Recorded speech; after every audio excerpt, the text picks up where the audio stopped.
여러분들을 축복합니다. 부활의 능력이 우리 삶 가운데 나타날 줄 믿습니다. 조선시대 기록인 매천야록에 흥선대원군들이 제사를 거부하고 하나님만을 믿겠다 하는 천주 교인들을 고문하고 죽이는 기록이 이렇게 되어 있습니다. 마을 장정들로 하여금 마을마당 한복판에 통나무 기둥을 세우고 천주 교인들을 묶어 꼼짝 못하게 한다. 그러고선 물에 적신 창호지를 천주 교인의 얼굴에 붙인다. 한 겹, 두 겹 붙여 나가면 숨을 쉬기가 차츰 어려워진다. 그렇게 해서 천천히 죽어가게 했다. 이렇게 기록하고 있습니다. 고문할 때 사람을 묶어놓고요, 얼굴에다가 얇은 창호지를 물을 뿌려가지고 붙입니다. 창호지가 얼굴에 하나씩 둘씩 붙으면 나중에 달라붙어서 숨을 못 쉬게 되고요, 자백을 하지 아니하면 결국 그렇게 죽입니다. 얼굴에 물을 붙여서 붙이는 종이 이름을 한지를 도모지 이렇게 기록하고 있습니다. 이렇게 사람을 고문해서 죽이는 것입니다. 여러분, 처음에 이렇게 고문하다가 결국 실토하지 아니하면 숨을 못 쉬고 죽입니다. 천주교인들로 하여금 도모지를 한 겹, 두 겹, 세 겹씩 붙여도 제사를 거부하고 하나님만을 믿겠다고 고백하니까 결국은 많은 사람들이 죽어 나갔습니다. 아무리 도모지를 붙여도 그들은 그들의 신앙을 포기하지 않는다 했습니다. 그래서 이 도모지에서 아무리 해도 어쩔 수 없이 안 된다는 단어인 도무지가 나왔습니다. 도무지 어쩔 수 없다. 도무지 해도 안 된다. 도무지 쓰는 단어가 저렇게 고문할 때 썼던 도무지에서 나왔습니다. 그렇다면 우리가 도무지란 말을 함부로 쓰면 안 될 것 같아요. 목숨 걸고 아무리 애를 써도 생명을 걸어도 안 되는 일이라면 도무지 안 된다 하지만 웬만한 어려움은 극복할 수 있는 것 아닙니까? 여러분, 이 천주교인들은 그 도무지를 겹겹이 얼굴에 붙이고 신앙을 변절하라고 해도 그 신앙 고백하면서 죽어갔습니다. 그러면서도 마음의 평강을 잃지 않았고요, 신앙 고백을 똑바로 했습니다. 왜 그렇게 할 수 있었습니까? 부활하신 주님을 만났기 때문입니다. 예수님께서 돌아가신 날이 금요일 오후 3시로 알고 있습니다. 안식 후 첫날에 우리 예수님께서 사망권세 깨뜨리시고 부활하셨습니다. 할렐루야. 여러분, 20장 앞부분에 보면 막달라 마리아가 예수님의 시신에 향품을 바르려고요, 그 새벽에 찾아갑니다. 참 귀한 여인 아닙니까? 그래서 막달라 마리아는 성경에 여자들 여러 명의 이름이 등장할 때마다 1등으로 등장합니다. 제가 수없이 말씀드렸다시피요, 성경의 이름의 순서는 주님 사랑한 순서입니다. 헌신의 순서입니다. 충성의 순서입니다. 그래서 막달라 마리아는 항상 첫 번째 여인들 가운데 나옵니다. 마리아라는 이름이 흔하니까요, 앞에 지명을 붙입니다. 구분하기 위해서. 막달라 동네 출신 마리아, 우리 식으로 하면 남산동 마리아 이렇습니다. 막달라라는 동네가 어디냐 하면 예수님의 제2의 고향인 가버나움 바로 밑에 있습니다. 베드로, 안드레, 요한 다 어부 출신 아닙니까? 가버나움에서요, 그 물고기를 잡아가지고 도매를 경매 붙이는 장소가 어디냐면 가버나움 바로 밑에 있는 동네 막달라에서요, 그 물고기들을 경매 붙이고 팔았습니다. 그래서 아주 무역이 발달한 도시가 막달라입니다. 그 동네 출신 막달라 마리아가 예수님을 정말 사랑했습니다. 아무도 찾아가지 않는데 향품을 준비해서 그 새벽에, 줄 새벽에 무덤에 찾아갔는데요, 무덤 문이 열려 있고 돌이 옮겨져 있고 빈 무덤입니다. 놀랬습니다. 쫓아가서 베드로와 요한을 불렀습니다. 베드로와 요한도 보고 빈 무덤을 보고는요, 이야, 이상하다 하고 가버렸습니다. 그런데 막달라 마리아가 예수님을 얼마나 사랑하는지요. 막달라 마리아는 안 가고 무덤 곁에 있어서 울고 있었습니다. 그때 부활하신 주님이 나타나셔서 동산직인 줄 알았더니 예수님이셨습니다. 얼마나 감격했겠습니까? 막달라 마리아의 그 수고와 헌신, 예수님께서요 12제자 모든 직업 포기하고 직업 없이 3년간 선교행 다닐 때 먹고 자고 숙박비, 식비 누가 됐습니까, 여러분? 성경의 기록에 의하면 막달라 마리아, 수산녀 요한나 이런 믿음의 여인들이 자기들의 소유를 팔아 드렸습니다. 주님께 받은 은혜가 너무 귀했어요. 자기들이 모아둔 소유를 팔아가면서 선교비를 대드렸습니다. 그것도 모자라 향품을 가지고 새벽에 갔는데요 주님 만났습니다. 여러분, 저는 묵상하다가 마리아의 그 수고, 헌신, 여러분 나에게 부활하신 주님이 제일 먼저 나타나다니, 이것만 생각하면요 모든 것 다 잊어버리고 감사하며 살았을 것입니다. 그리고는 그 새벽에 주님 만나고요 내려가서 동네 방네 다니며 이 시장 저 시장 문을 두드리고 다니면서 내가 부활하신 예수님 만났어요. 예수님 진짜 부활하셨어요. 내가 직접 보았다니까요. 내가 만났어요. 나보고 전하라 그랬어요. 그러면서 하루 종일 기뻐 다니면서 부활하신 예수님을 전하고 다녔습니다. 그런데 그날 저녁에 무슨 일이 있었습니까? 나머지 제자들은 뭐 하고 있었습니까? 막달라 마리아가 온 동네 다니면서 예수님 부활하셨다, 살아나셨다, 진짜 구세주다 하고 증거하는 거 들었잖아요. 그런데 베드로는 뭐 했습니까? 나머지 제자들은 뭐 했습니까? 야, 진짜 부활하신 주님 우리도 증거하자, 우리도 정말 주의 뜻을 나타내며 살자 기도했습니까? 아닙니다. 19절은 이렇게 기록합니다. 이날 곧 안식 후 첫날 저녁 때에, 저녁이란 말은 아침부터 이 시간까지 막달라 마리아가 부활을 증거를 하고 다녔습니다. 그 저녁에 제자들이 유대인들을 두려워하여 모인 곳의 문들을 닫았더니 예수께서 오사 가운데 서서 이르시되 너희에게 평강이 있을지어다.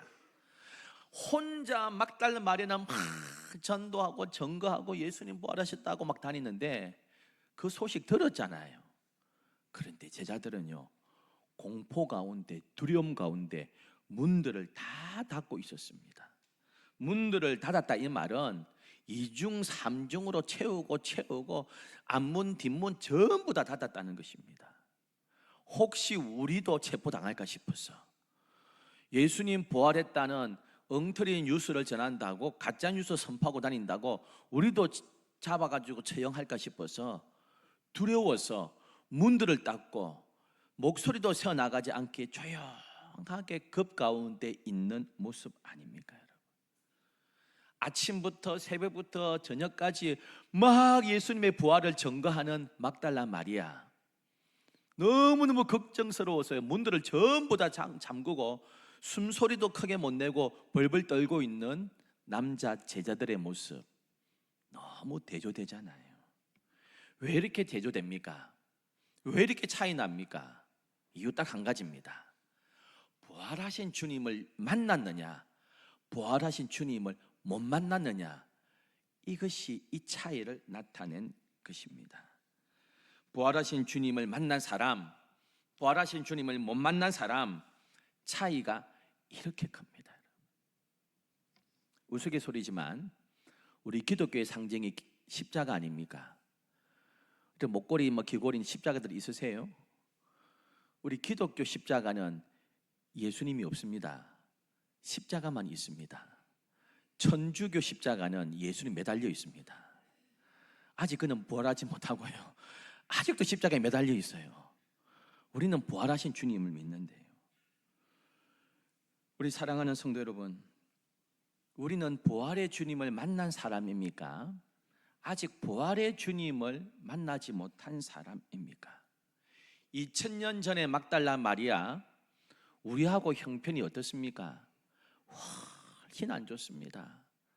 식민지 상황 아닙니까? 경제가 너무너무 어려웠습니다. 지금 우리 물가가 많이 오르고 참 많이 힘들다 하지만 그때하고 비교 못합니다. 여러분, 그 당시에 이스라엘 인구의 4분의 1, 많게는 3분의 1이 노숙자라 그럽니다. 로마에서 세금을 너무 과중하게 매기니까요, 견딜 수가 없어서 노숙자로 지냅니다. 5천 명을 오병이로 먹일 때 해가 지는데 집에 가야 되잖아요. 왜 집에 안 갑니까? 갈 데가 없거든요, 여러분. 인구에 많으면 3분의 1이 노숙자입니다, 여러분. 경제가 너무 어려웠습니다. 식민지 상황 아닙니까? 우리는 요즘 여건들이 얼마나 신장되어 있습니까? 임신하면 아들보다 딸 낳기를 많이 원합니다. 그런데 이 당시에는 여자들이 사람 대우 못 받았잖아요. 경제적으로, 사회적으로 모든 면에서 또 식민지 상황이고요, 너무너무 어려운 상황입니다. 심지어 예수 믿으면 체포되고 순교당하는 시절 아닙니까? 그때 막달라 마리아가 우리하고 누가 형편이 좋습니까? 우리가 훨씬 좋잖아요. 그런데 이 막달라 마리아는 감격 가운데 온 동네 방네 다니면서 복음을 선포합니다. 내가 만났습니다. 진짜 예수님 부활하셨습니다. 그런데 제자들은요, 그 남자들은 두려워 떨고 있습니다. 이유는 딱 하나입니다. 부활의 주님 만났느냐 안 만났냐입니다. 우리는 얼마나 두려움 가운데 많이 떨고 있습니까?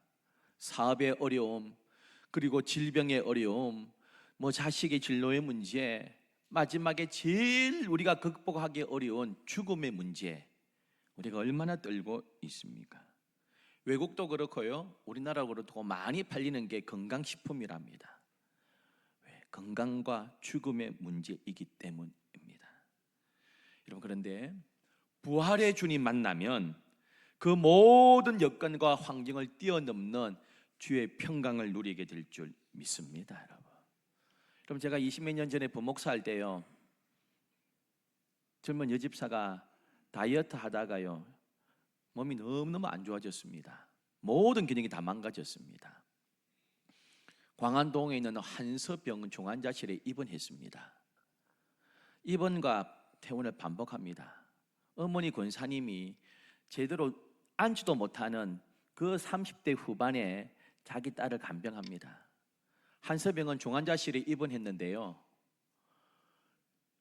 환자들이 많이 죽어나갑니다. 그걸 옆에서 보다가 너무 두려워요. 제가 처음에 신방에서요, 격려하고 위로하고 힘을 주었습니다. 그런데 중환자실 신방할 때마다 옆에서 죽어나가는 사람들 때문에요, 너무 공포 가운데 뜹니다. 하루는 제가 야단쳤습니다. 목사가 가가지고요, 집사님, 죽음 앞에 왜 그리 두려워하세요? 왜 그리 두려워하세요? 우리는 죽어도 천국 갈 하나님의 백성 아닙니까? 여러분, 인간이 극복할 수 없는 마지막 제일 큰 문제가 죽음 아닙니까? 그런데 우리 부활하신 주님, 사망 권세를 이기고 승리하신 줄 믿습니다, 여러분. 그 부활의 주님 만나니까 막달라 마리아는 걱정이 없어요. 당장 눈앞에 걱정거리는 있잖아요.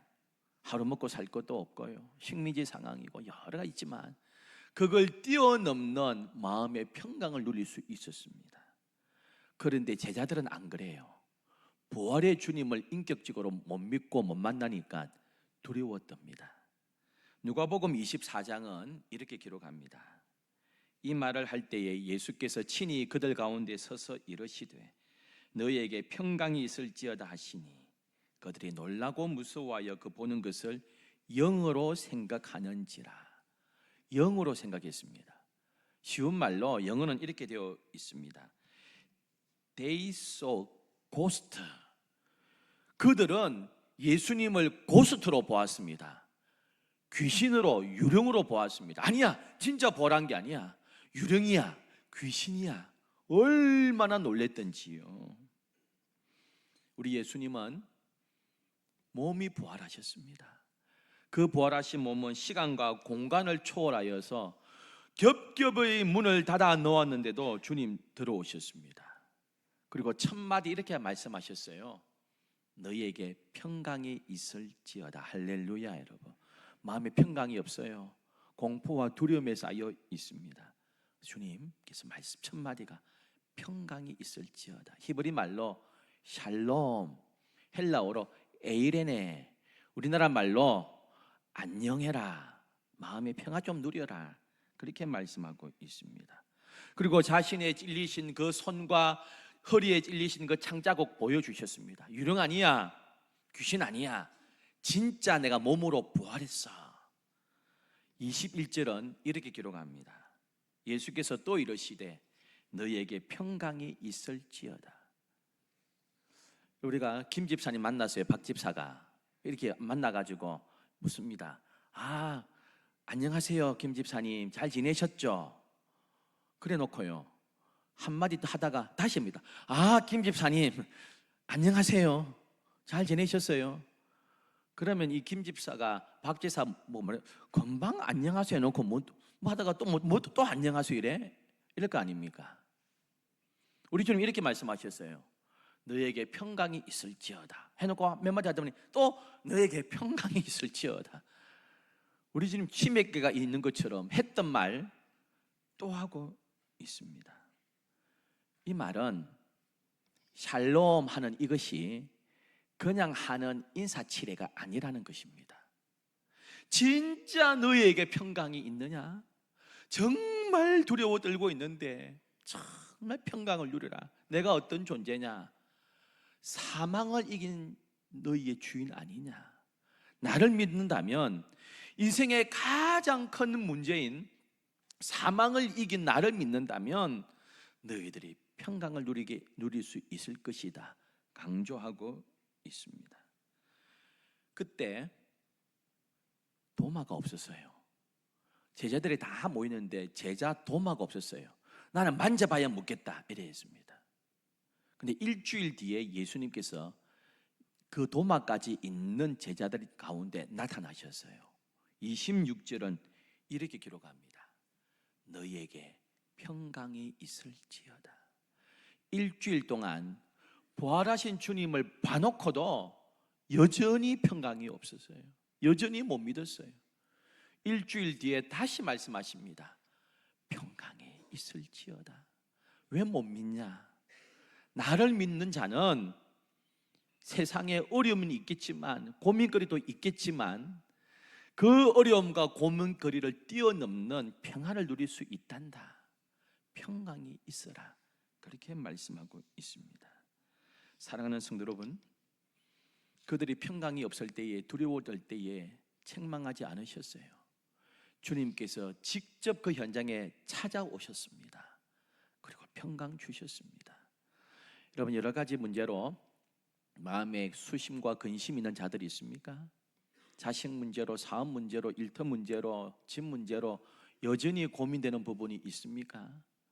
여러분, 주님께서 그 환경을 뛰어넘는 평안을 우리 심령에 주실 줄 믿습니다. 여러분, 잠깐의 걱정거리는 있을 수 있어요. 그러나 그 걱정거리가 나를 지배할 수는 없습니다. 왜요? 마음 깊은 곳에서부터 넘쳐흐르는 평강을 하나님께서 주실 줄 믿습니다. 그들이 달라고 한 거 아닙니다. 주님 찾아오셔서 우리의 연약함 아시고 평강을 허락해 주셨습니다. 가장 큰 문제 죽음조차 이기신 하나님께서 다른 문제에 평강 주시지 않겠습니까? 찬송가 413장 내 평생에 가는 길 순탄하여라는 찬송가가 있습니다. 이 찬송가를 지은 사람이 스페포드라는 의사 겸 변호사입니다. 이분이 믿음도 좋았어요. 결혼해서 딸을 4명이나 낳았습니다. 그리고 그 유명한 시카고 무디 교회 무디 목사님의 절친입니다. 그래서 무디 목사님이 믿는 변호사고 의사고 신앙도 좋아서 재정부장을 맡겼습니다.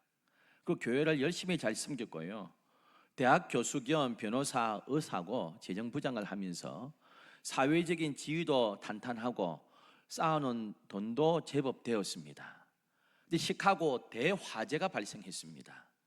대화재가 발생하면서 교회도 타고요, 이 스페포드 집사님의 집도 모든 걸 다 태워버렸습니다. 주식도 다 태워버렸습니다. 하루아침에 빈털터리가 되어버렸습니다. 너무 상심해 있는 가운데 유럽으로 좀 요양을 차 떠나가기로 했습니다. 아내와 내 딸을 먼저 배에 태우고 영국에서 요양하고 있으려 했습니다. 나는 재정부장이라서 교회도 타버렸는데 교회 문제 같이 무디 목사님 도와서 수습을 하고 일주일 뒤에 내가 따라가겠습니다. 좀 휴가 좀 보내고 마음 좀 가라앉히고 재기합시다 하고 보냈습니다. 그런데요, 아내와 내 딸이 탄 여객선이 새벽에 대서양에서 영국 상선하고 부딪히고 침몰하고 말았습니다. 아내가 4명의 딸을 끌어안고 갑판에서 울부짖으며 기도하는데요, 30분도 안 돼서 그 배가 다 침몰해 버렸습니다. 이 아내도 물을 마시고 의식을 잃어버렸습니다.